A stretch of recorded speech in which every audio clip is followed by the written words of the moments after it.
The world's oceans are a vital resource, providing jobs, food, and economic stability for coastal communities around the globe. Local governments work together to regulate the fishing industry by protecting habitats and ensuring the future of replenishable stocks. But these global stocks are still in decline. So what's happening? Illegal, unreported and unregulated fishing accounts for 20% of all global fishing activity. This type of fishing happens all around the world And equates to 26 million tons of fish. which is worth over $23 billion each year. What can we do? What is going to save our oceans is not in the water. It's in the skies above. Space gives us a broader context of what is happening here on Earth. At MDA, we believe seeing is believing. Using satellites from space gives us an opportunity to see all the different things that are happening on Earth, whether it be illegal activity or climate change factors. Fishing is a big problem. It's the largest human activity at sea. Almost a third of the world's fishing stocks are overfished, and of the remaining 2/3, most of them are fished to capacity.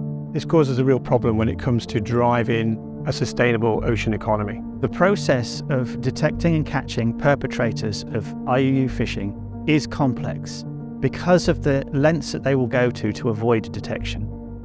One of the main ways is to turn off any tracking systems that they may have, becoming so-called dark vessels.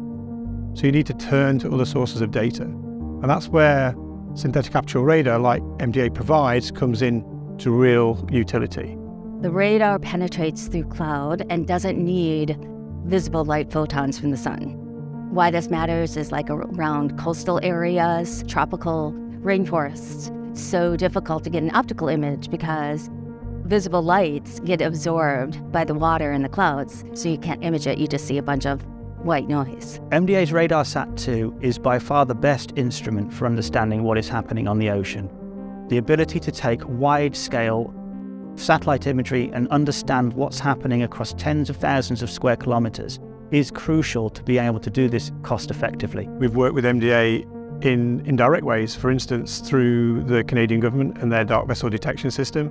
The MDA information there is used in a more live, more latent way, whereas the system that we've put in place with Global Fishing Watch using the MDA archive is far more historical, far more information-led in the sense of understanding the patterns of fishing historically.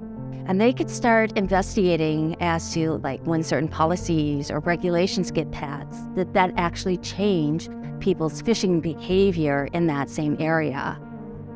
For the future, we hope that we can then take more and more data and scale up these activities so that we can help any authority, wherever they are in the world, to enforce against illegal fishing. It's amazing the technology that we have today that helps solve so many of those issues. That being said, could we be doing more? Yeah, right? And sometimes we don't know what more is if we don't have understanding of what these metrics look like. But the data and the technology is only one part of the story. If we're really going to change what's happening on the sea, we need eyes in the sky and boots on the ground and ensure that the future of the ocean is a sustainable one.